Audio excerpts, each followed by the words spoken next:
Okay, so it is 12:56 and we'll call the Finance Committee meeting to order. And I'd like to start by acknowledging that we are privileged to meet on the unceded and ancestral territories of the Squamish and St'át'imc nations. We have a motion to approve an agenda. Anyone prepared to do that? Thank you, Cynthia. Thank you, Ian. All those in favor? And carried. We have a set of minutes now, but looking for a recommendation.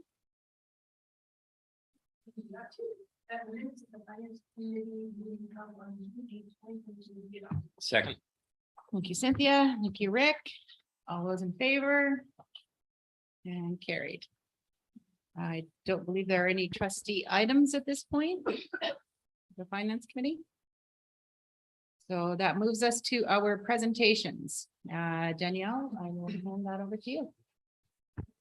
Thanks, Rebecca. So before we get started, I just want to welcome the auditor. So hi, everybody. Thanks for joining us. Can you hear us okay? Okay, that's great. Thanks, Mandy. Okay, so I just want to go through a few of the things that we're going to go through. So first, we're going to go through some variance analysis on the financial statements. Then Elena is going to go through the financial discussion analysis for the financial statements. Then the auditors are going to go over their audit reports. And probably at that time, like there will be a time where the staff will step out of the room to just have an in-camera meeting with you, with the trustees. And then Ian will probably, that will come back and Ian will present on the minor capital one. So that's sort of a quick. So I'm going to start by going over some variance analysis for the financial statements. And I'm going to pull up the financial statements so you can see which line items I'm referring to.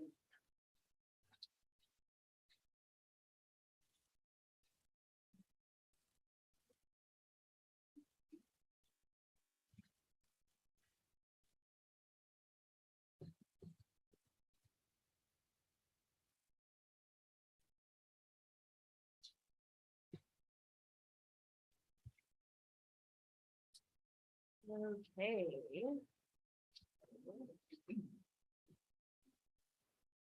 I'm going to start by going over the statement of financial position. I'm just going to skip to that. So the statement of financial position, you may have heard it also called the balance sheet.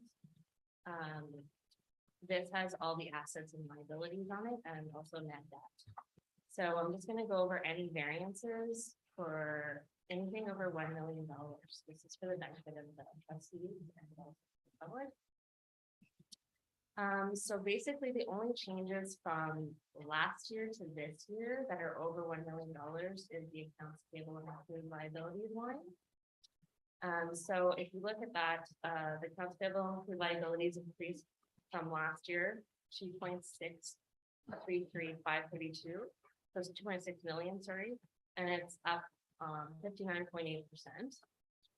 And the reason for that is there was an increase in outstanding payroll remittances. So that includes taxes, CPP, PBI, etc. Those kind of remittances that have to go to the federal government in comparison to what was outstanding last year. So last year we had 4.4 million in liabilities, and this year it's 7 million. This is a timing difference between when the expenses were paid versus when the expenses come out, like for instance, when our expenses come out of our bank account compared to what they were last. So that's basically the only thing over $1 million of financial statement of financial position. So I'm going to move on to. Can I ask a quick question just about that, just to make sure that I fully understand? So does it mean that in 2023, the number will be somewhere between 7 and 4? So we'll see it sort of balance out. Is that what you're suggesting? No, so that number is, it could be anything really, because it just depends on we only pay it, so at year end, we had 7 million sitting in payable, we probably paid it within a couple days. So at the next year end, it could be sitting at 500,000, it could be sitting at 4 million, it could be all over the place, it's really unpredictable. But it sounds like the key drivers in terms of what created the difference between last year and this year was. Say it again for me one more time. Okay, so last year we probably had at year end it's already probably paid it already. Whereas this year, it was probably gonna be paid in the next couple of years, right? So it was still owed at that point.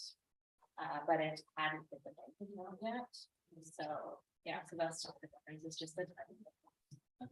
Yeah. Does that make sense? It does. Okay, good. Okay, thanks for that question. Okay, the next statement I'm gonna go through is the statement of operations. So we have a few items. So first I'm gonna go over two things. One will be budget to actual changes. So what we budgeted versus what actually happened, and then I'm gonna go over the changes between what actually happened last year and then the previous year. So any changes over 1 million, those two things.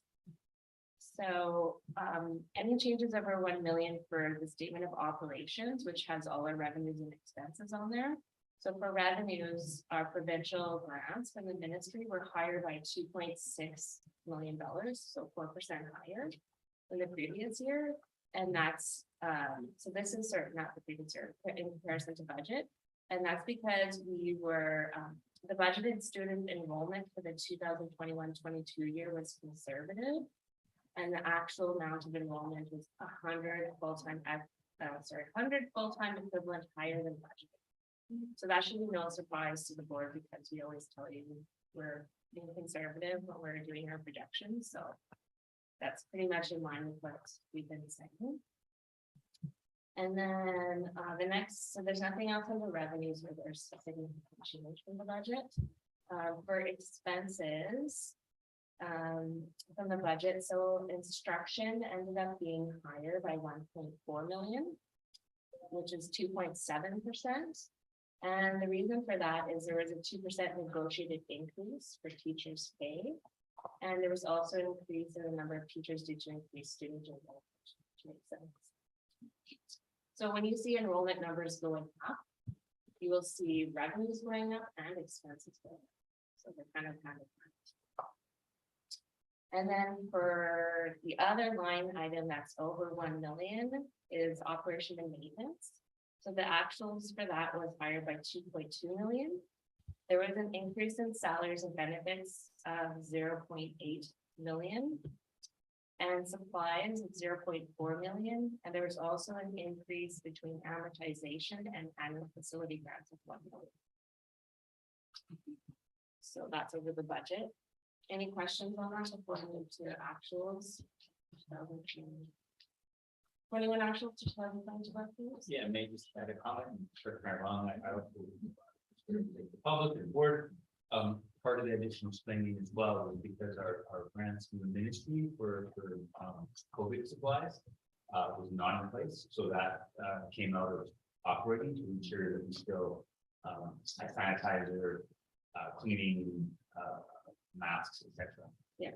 That was a big extra. I'll talk about that too. Thank you.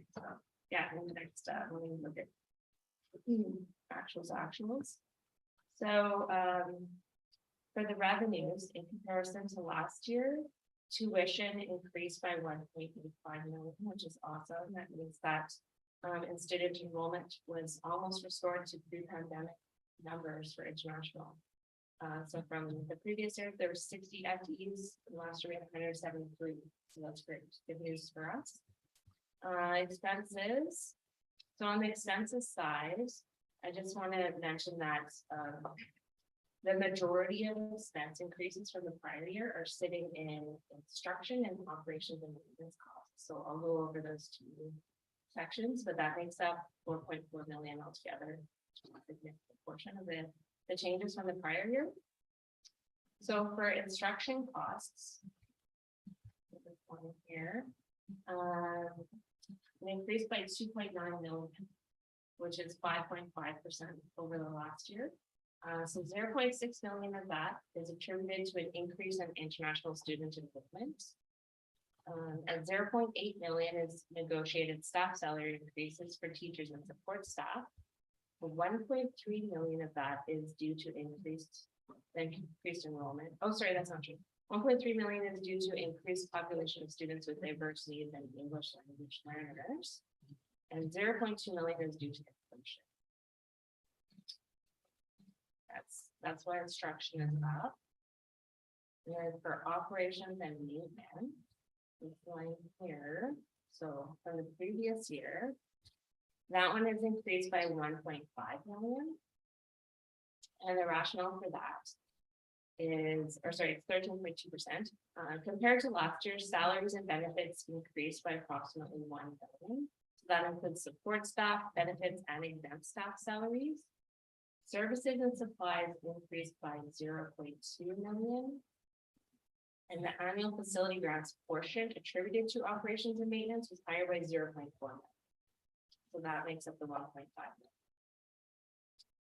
And then I also just want to reiterate what Chris Nixon, our superintendent, was saying about surplus deficit. So if we look last year, we had a surplus of 1.3 million. This year, a deficit of 288, and we budgeted 855. So we're actually higher than we expected compared to when we originally set the budget. And so overall, compared to last year, we're down 1.173 million. And the reason for that is that in the previous year, we received a lot of funding for pandemic related expenses from the federal government and provincial governments. Whereas for the 2021-22 year, we received a very small amount of funding from both governments. Some of the pandemic expenses continued through the year, such as daytime custodians, masks, and hand sanitizer. So we did not have enough budget to offset those extra expenses. Can you remind me again what the rules are around school district spending deficits and what the plan is moving forward in next year? Because I thought it was not a lot. Yeah, so you can't have an accumulated operating deficit. You can have current year deficits as long as you're accumulated operating. You should be an accumulated operating surplus. So that means like the total like surpluses over all the years have to be in a surplus position. So this is just a current, Lena's going to go through this in a bit, but just the current year is in a deficit, but we have many years of surplus to offset that. But we do have a threshold that we have to stay within a 1 to 4% surplus, accumulated surplus. So we have to stay in that sort of. Sorry, can I? Sure. Not being done, I think just the important point, and I think Daniel did a lovely job explaining to recounting the Davis piece as well, that because we have the accumulated surplus, you folks last year approved the budget that would say we would go 800 in deficit of that of this school year because we had funds more than enough to cover it from last year.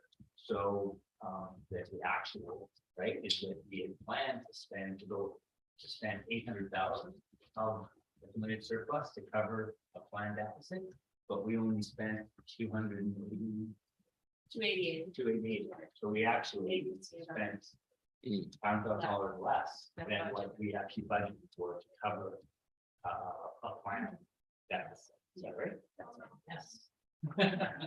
Thank you, Chris. Joey. Yeah, and I think Me too.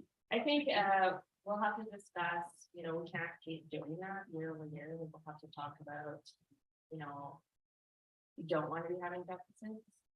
So we'll have to, we try to avoid them, but we also can have lots of surpluses, so it's fine. That balancing. act. Yeah, that's right.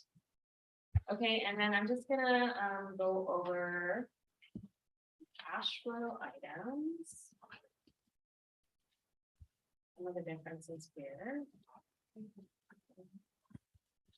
Okay, so I just want to point out, so this statement represents the changes And each one of these, oh, sorry, I'm in the wrong statement. Here we go, statement of cash flows. So this statement represents the changes to the accounts from the beginning of the year to the end of the year that affect cash. So when you see like, I'll just show you as an example.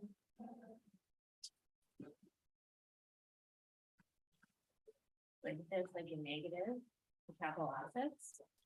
What that means is that we spent that much in cash. Extra. We spent not in cash, but that's how much extra we spent in cash. The capital assets. Okay, so for each line that's like changed for cash flow item from last year, I'll explain it. Okay, for surplus and deficit. So the biggest reason is what I mentioned before, because we didn't receive very much in pandemic funding from the provincial and federal governments. It was significantly decreased and we had to cover those costs without extra funding. So that's why it's in there. For accounts payable and liabilities, it's similar to what I said before. The swing here is because it went up from the prior year. This number means that's how much it's increased from the prior year. And that's due to those payroll remittances that were outstanding at June 30th. And then the next line item, where it shows a difference of over $1 million, is international homestay program. So what that means is that at June 30th last year, in 2021, we owed more to homestays because we had a higher number of refunds. We had cancellation as a result of student inability to travel for the previous year. So that makes sense. Okay, and then the next one is capital assets purchased. So in the previous year, the additions for capital assets were higher than the last year. So that is because we had a significant amount of additions related to building envelopes. And that's where we had a building envelopes done at Pemberton Secondary and Garibaldi Highlands Elementary School in the prior year. So that's why we didn't have as many additions in the last year. There had quite a bit more in the previous year. So that's the difference between those the last year's and this year's. Why we didn't spend as much. And then this tangible capital assets work in progress. You see WIP, it means work in progress. So what that means is the capital assets under construction. So they're not complete yet. So those ones also went down mostly because of the building envelopes. In the previous year, they were still under construction and most of it's been completed. And then the next item is capital revenue received, and it's also related to the building envelopes. So what that means is that in the 2020-21 year, we received a lot more funding from the ministry to pay for the building envelopes, whereas we were pretty much complete last year, so we didn't have as much expenses for capital last year.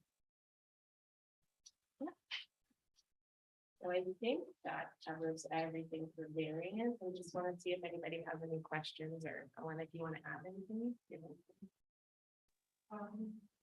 We covered most of it, well, kind of already know, might be people just confused it, so it's not the whole fund, we going to develop the technical funding for all our projects. It also depends on work in progress at the year end, how much we have those projects completed and how much we spend, because we can draw from capital funds only for those expenses that we incurred. We cannot draw in advance and just have capital revenue. So the smaller capital revenue receipt means we drew less, we spend less, which corresponds to less capital efficiency and more competitive.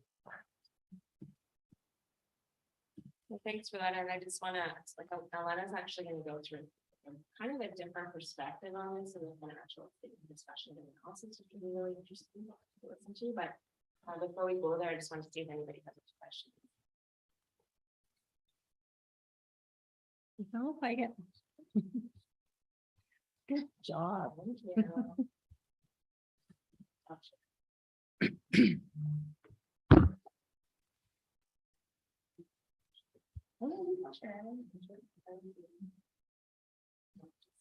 There you go. Children.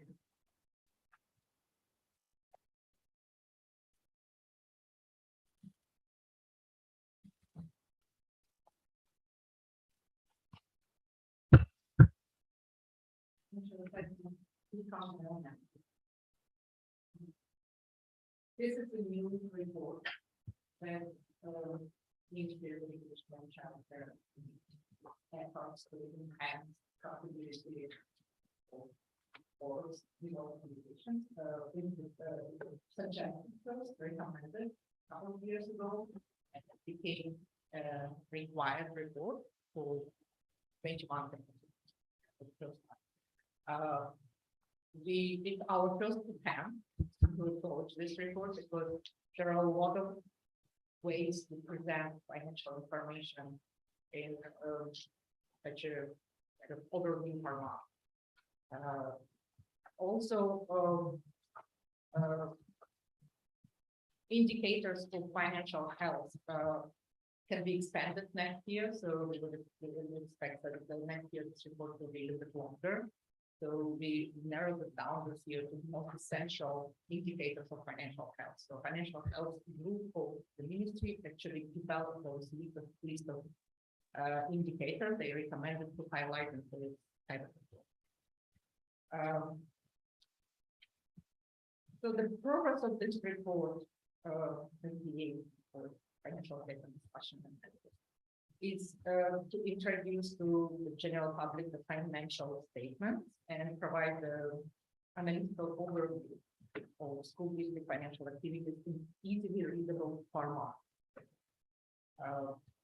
So this report is presented here as part of annual report, in addition to financial statements.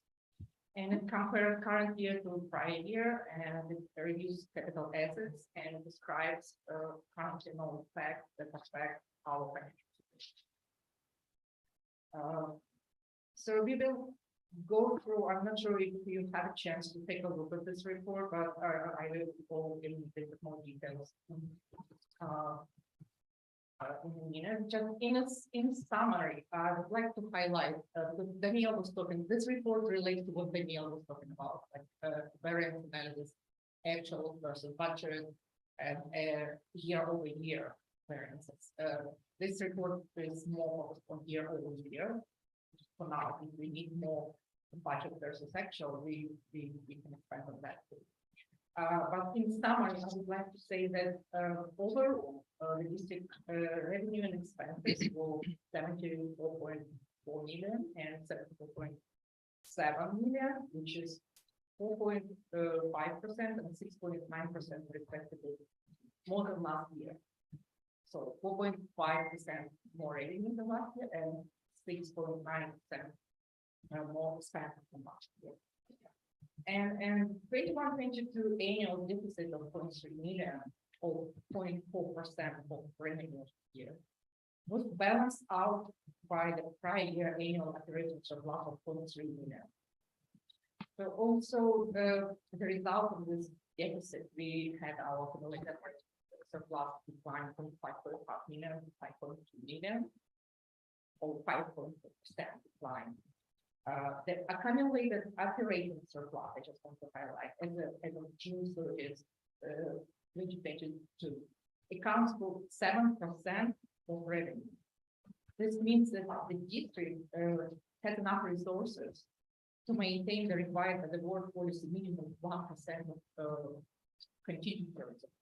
So we looked at the policy, it's 1 to 4%. Contingency reserve, reserve. So now we have 7% so we have enough funds to support this reserve, and we also have unrestricted surplus on top of that. So we are well pushing against some financial adversities. So Joanna, do you want to just scroll to that page? Sure. Page 3.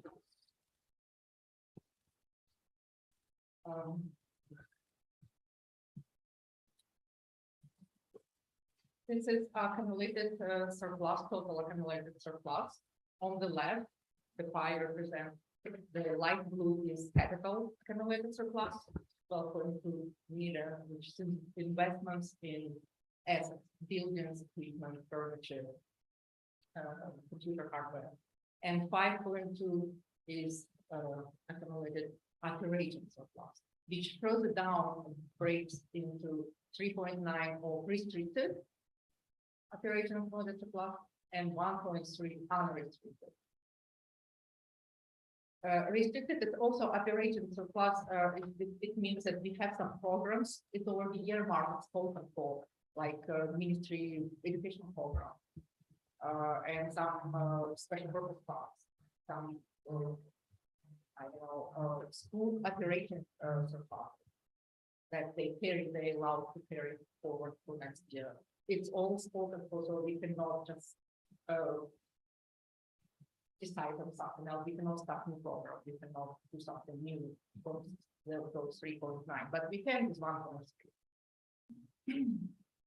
And on page 3, there is a chart showing 10-year historical accumulated operating surplus as a combination of funded enrollment, the orange line, and total accumulated operating surplus and dark blue line.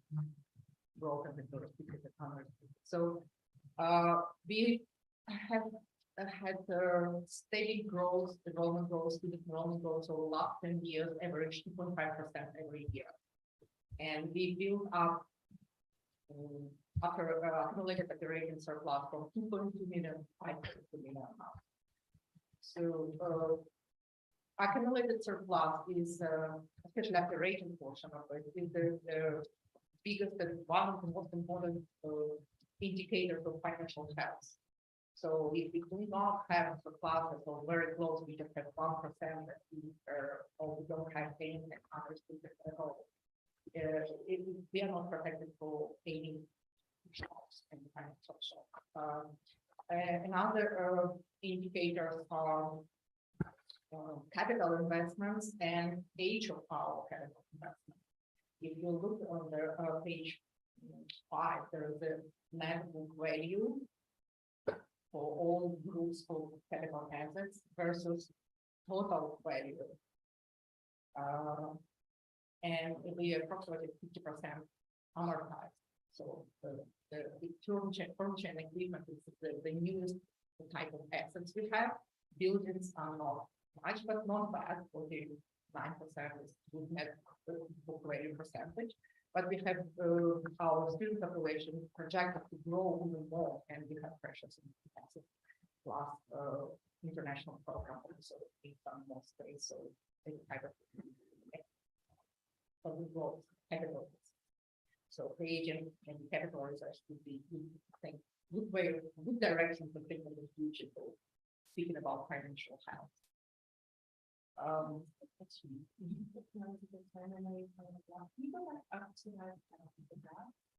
it looks like over time, and this is a question for board members who've been around for a while, it looks like at some point in time, a decision was made to ensure that there was an operating surplus. Was that a superintendent decision, a board decision, or the finance department just made a concerted effort to make sure that, because it looked like it was sat quite low for a number of years, and maybe before that, who knows?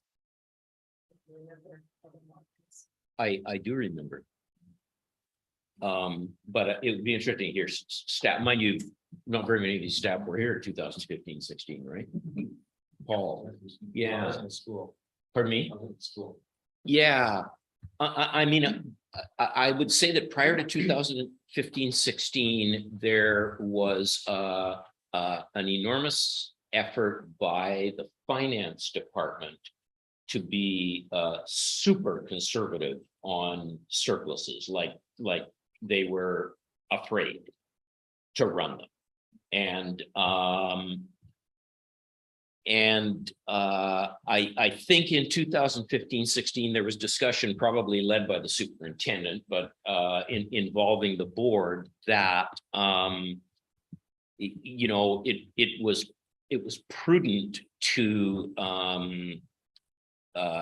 to kind of assure ourselves against the future unknown by strategically increasing that surplus. And when I say strategically, I recall the discussions with the Ministry of Education about how much would they accept us, because there were districts with the opposite problem, that they kept running huge surpluses, which is money not going to students each year. And so really our district just tried to redress that conundrum about, do you try and keep it really low? And it was decided we were keeping it too low. And And now it seems to have leveled off. This is maybe for people, into the future, the expectation would be for it to stay around this and maybe. yeah, Not such a steep increase in the future.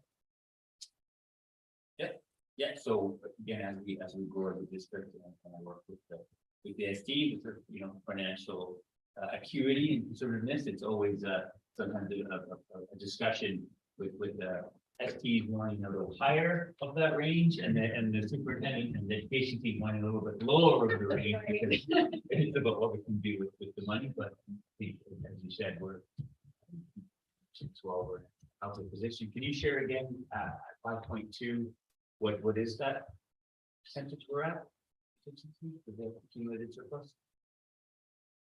Oh, percentage, no, I just stated, there's no graph of percentage. Oh, okay. Oh, you have. I know there's a range somewhere. I have it somewhere in text here, I don't have a graph for percentage, I can just say. No, not a graph, just roughly. You tell us where we're at. It's 7% of 7%. this year revenue, 5.2, accumulated operating surplus, 7%, I don't have it.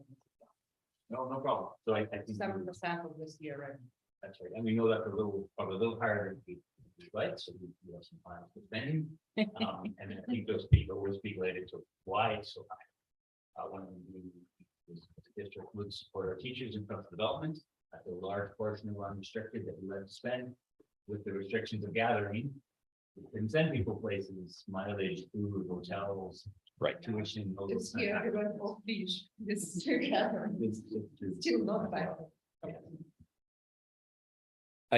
I think my historical explanation was a little bit incomplete, because if you go back earlier than that, We had declining to. if you go back earlier than that, I think the concern was we were running too large a surplus. Oh, I see. And so the conservatism on the part of the finance department, and keep in mind, when I say on the part of the finance department, prior to about 2012, we had a dual management model where you had a superintendent, you had a secretary treasurer, and they were equally reporting to the board, but the superintendent did not supervise the secretary treasurer. So from kind of a political point, this goes beyond finances to politics. There was a bit of a push-pull competition, in some cases bordering on dysfunction, because of that model, because they had two separate sets of interest, which were not brought together by a united strategic plan, for instance. And so the finance department tended to want to run a big surplus so that they never had the embarrassment of, not having enough money. And when we changed the model so that we had a superintendent was the CEO, then the superintendent said, no, we're keeping too much money away from students, and we're going to lower, not eliminate a surplus. That wouldn't be wise at all, but we're going to lower that surplus. So I think that's what you see in the green portion of the graph. There was that understanding at around 2014-15 that yeah, and then it bounced back up. So that's Very good. Did he capture that only then? Very Thanks, Rick. The report further looks into capital investments for this year. We added 4.2 million, 4.3 million of capital additions. Capital additions means we spent that much on projects that are complete. So those are complete projects, and this is net book value in minus amortization of the same assets compared to prior year, and this capital additions consisted of, these are 5 major projects. We had more described below. The one, so light green is budgeted and dark green is actual cost, and the reason why Pemberton secondary is so much higher because of multi-year project. We started in 2020 and 4.1 million compared to all others. Those other projects, they're all annual. We started and finished it during the 2021-22. Pemberton ran more than 2 full years, and it's still not complete, about completion right now. So that's why it's so high.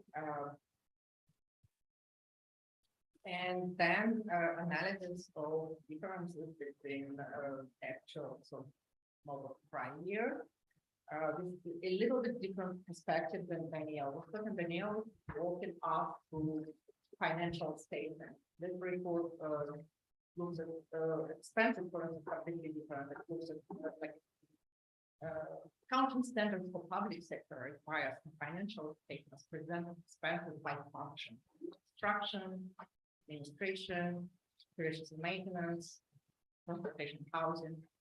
While to analyze where the differences and how we are doing, it's very helpful to know expenses by object like salaries, benefits, services, supplies, and amortization.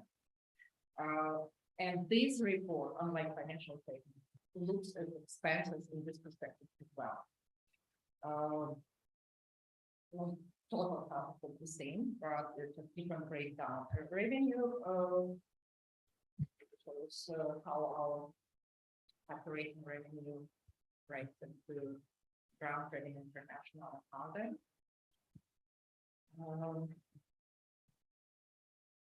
I said 74.4 versus 71 last year, 3.2 million increase, or 4.5% increase over last year. The biggest increase was international students, 1.8 million increase over last year. With restrictions to travel, students back and from 60 FTE in 2021 of international students to 173 FTE of international students in 2021-22. Is that back to where we were pre-COVID? Very close. Very close? 180 something now, 173. Okay. We could be even higher than pre-pandemic if we had enough homestay. Right. You know,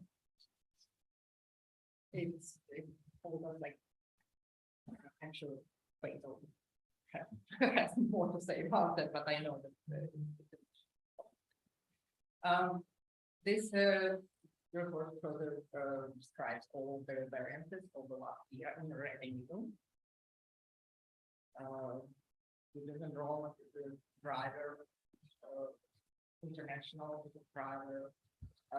Special purpose fund actually decreased compared to last year because last year we had 2.5 million federal funding for product and 0.4 million provincial funding for product. This year is funding is 10 million. All of these 10 million, that's around 0.3 million. We can prove that.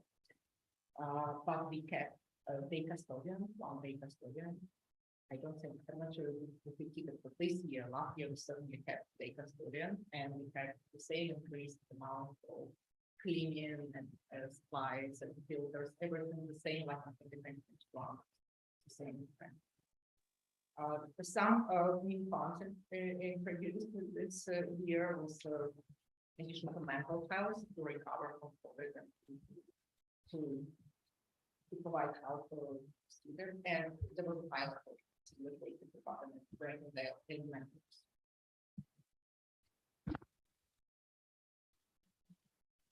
Expenses by object growth.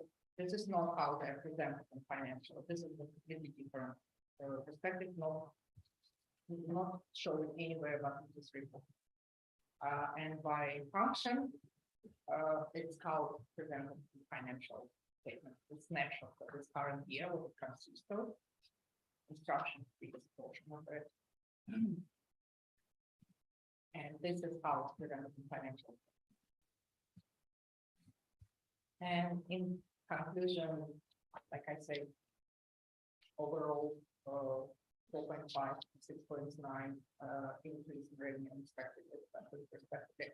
I would add inflation was the issue. I look myself at the Bank of Canada statistics, like from July 2020 to June 2021, as the Bank of Canada inflation rate was between 0 and 4%. It grew from 0 to 4, and from July 2021 to July 2022, from 4 to 8. So average inflation rate. So supplies and services grew 23% over last year, and we look at expected by object, not by function, like in financial terms, like by object, 23% year. So the biggest contributor, of course, is we just spend more, but it costs us more for the same amount, the same item, everything costs more. And another contribution was that schools have the schools spend a lot of their operating, but they spend 0.6 million more equipment related purchases this year compared to last year.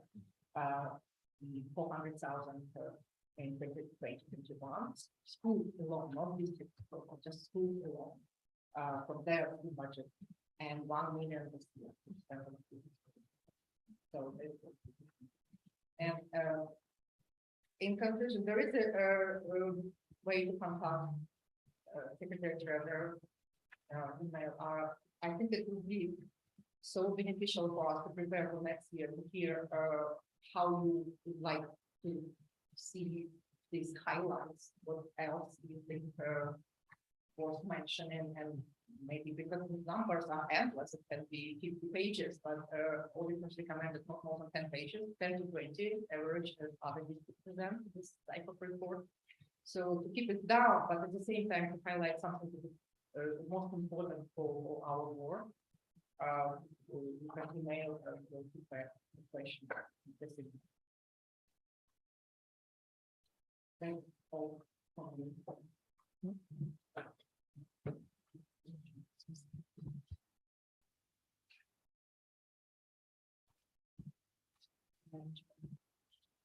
Oh, sorry, Celeste, go ahead.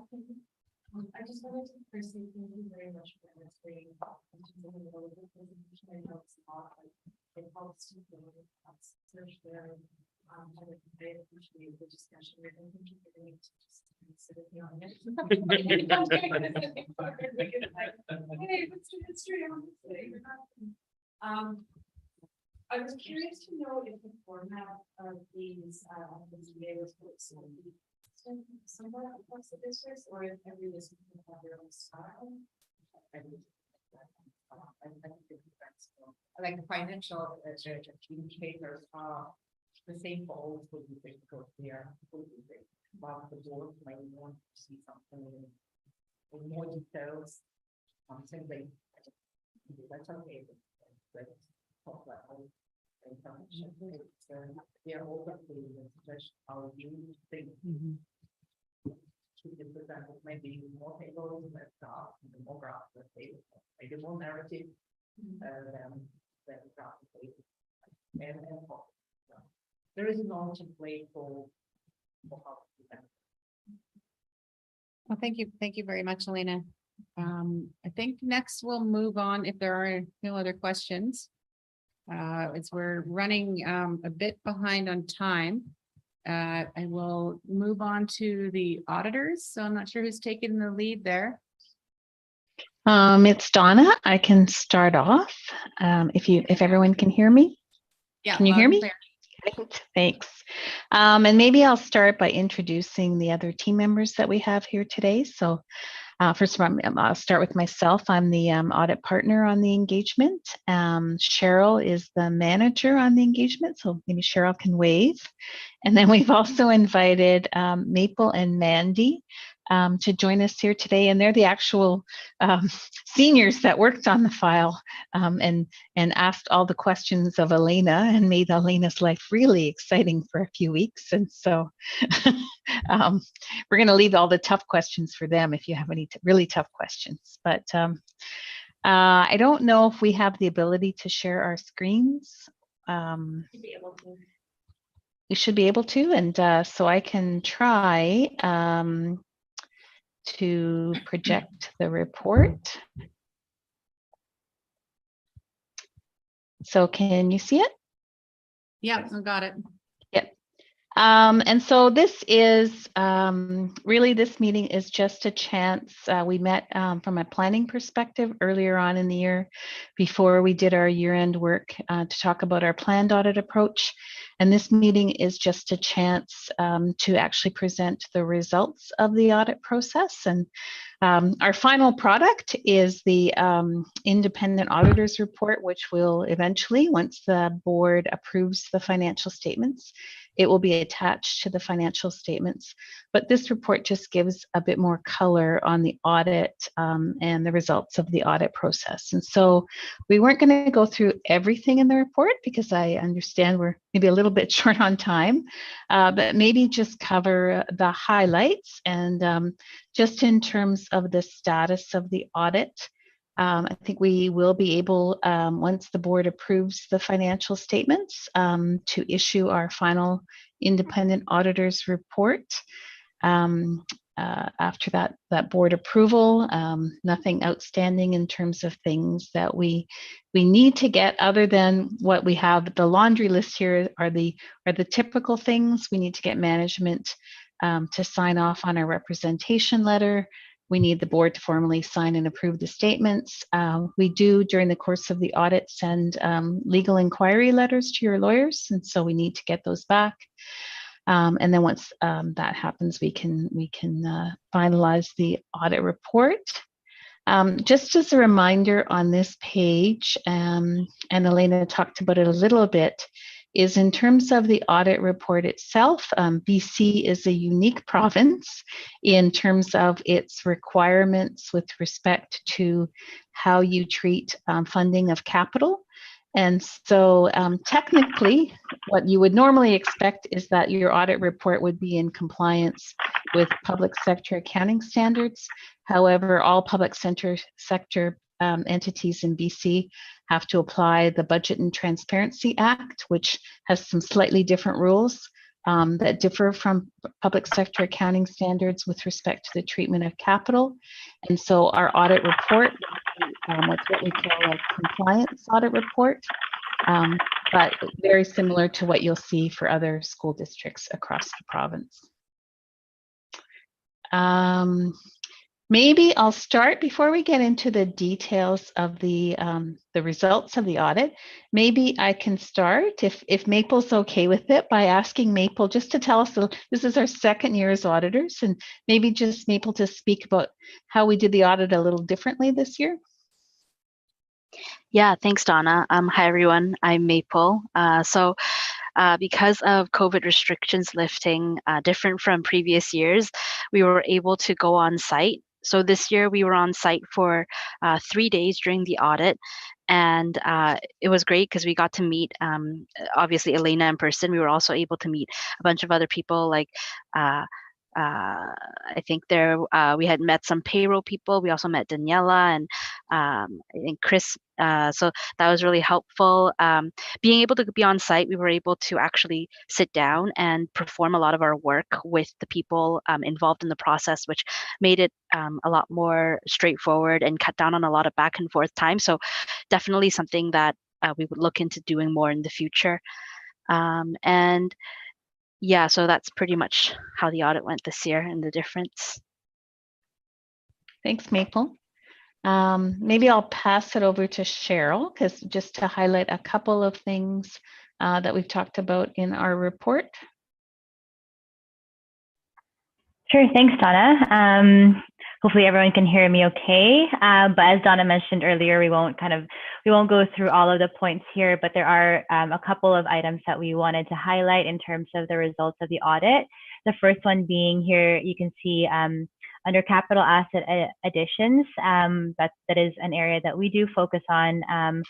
So during the year, we saw around $4.3 million in additions. So that's a bit less than last year.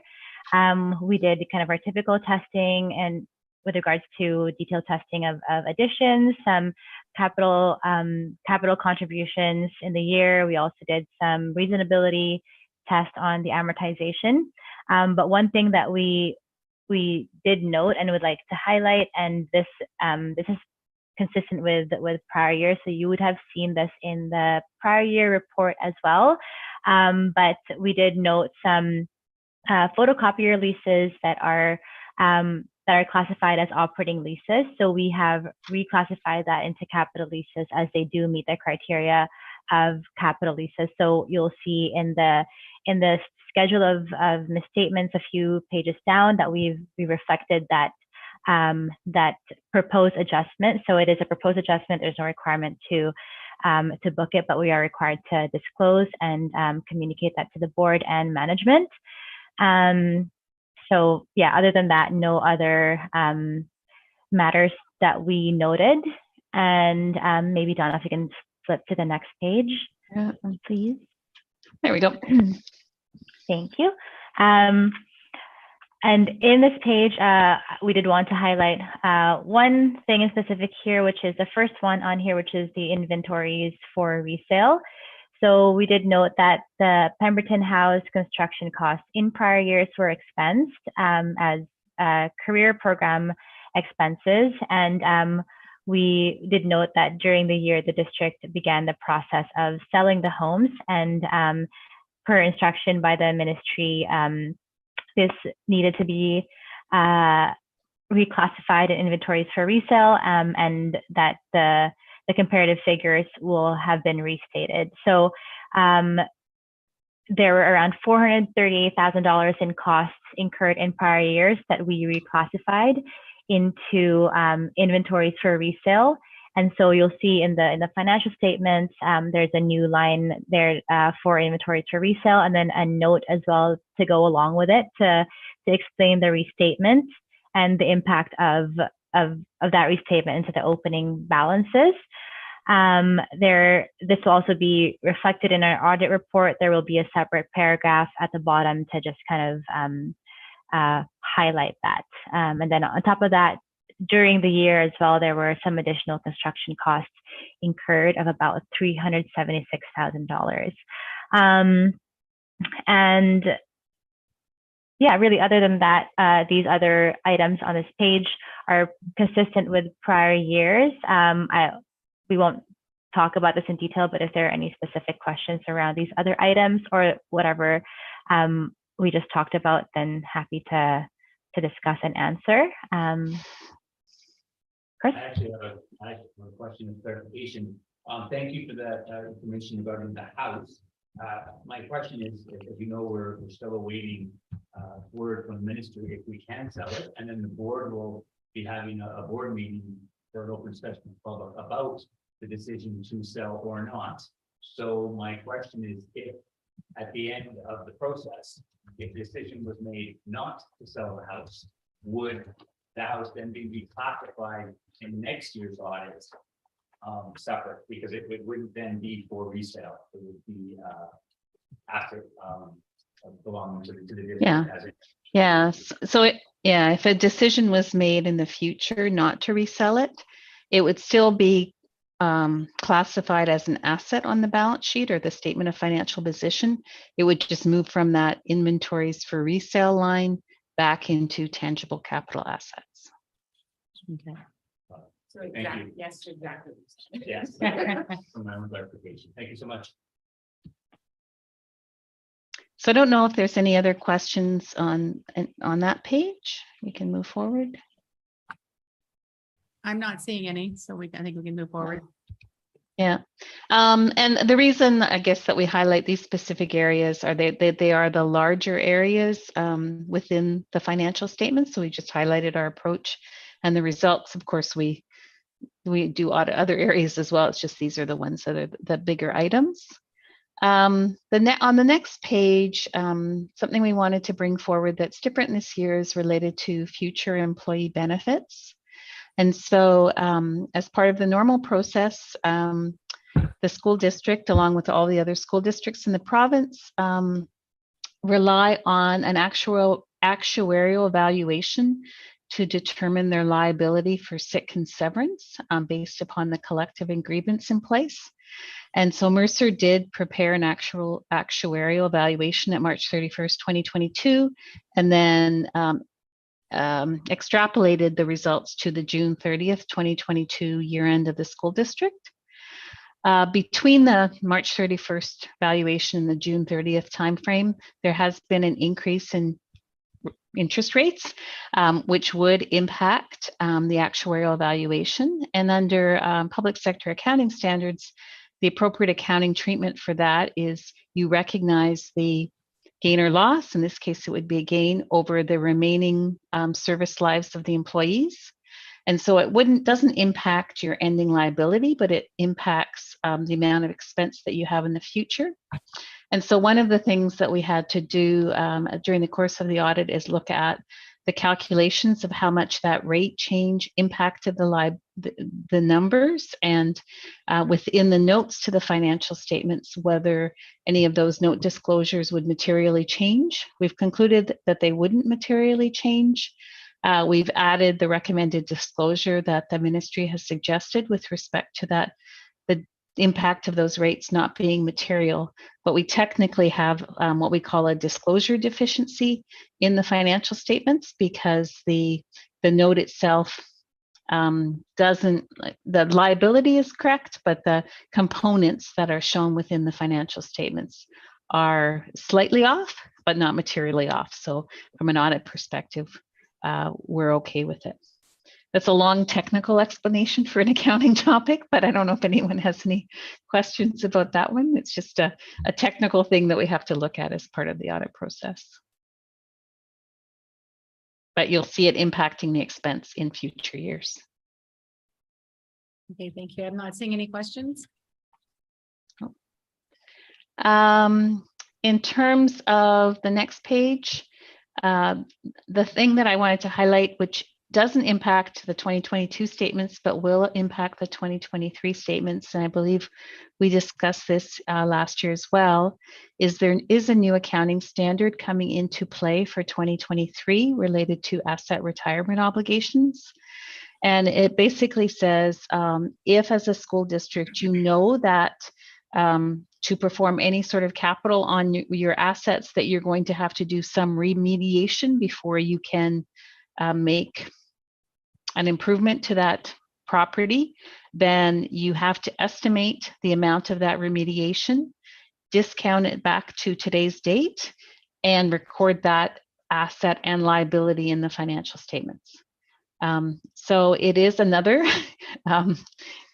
pretty technical accounting standard, and it is something that will require, it's not easy. It's not just a finance function to calculate the liability, but it requires a lot of estimation about future cash flows and, you know, what each of your buildings contains and what remediation might have to take place. So there is lots of discussion happening with the province, with the Ministry of Education, with other school districts on how to go about and calculate this liability. But I just wanted to just put it on the radar that it is something that the finance team will be busy working on over the next year to be able to implement. Thank you. In terms of other matters, nothing really to report. The one thing that we always highlight is just in terms of fraud and illegal acts. We're doing a financial statement audit, not a forensic audit. So we're not searching for fraud, but we do need to consider the fraud risks as part of the audit. And we have done that in terms of our planned procedures, and specifically where there's risks around segregation of duties. We do some work around, you know, what could go wrong and what work do we need to do to make sure that there's not a risk from a financial statement perspective. We don't have anything to report in terms of fraud or illegal acts to the board, but we usually at this point just ask for any feedback from the trustees in terms of anything that you're aware of from a fraud or fraud risks perspective. Is this not the portion you usually Nothing. ask when the staff's out of the room? It depends. we can also discuss it in the in-camera as well. Okay, well, Yeah.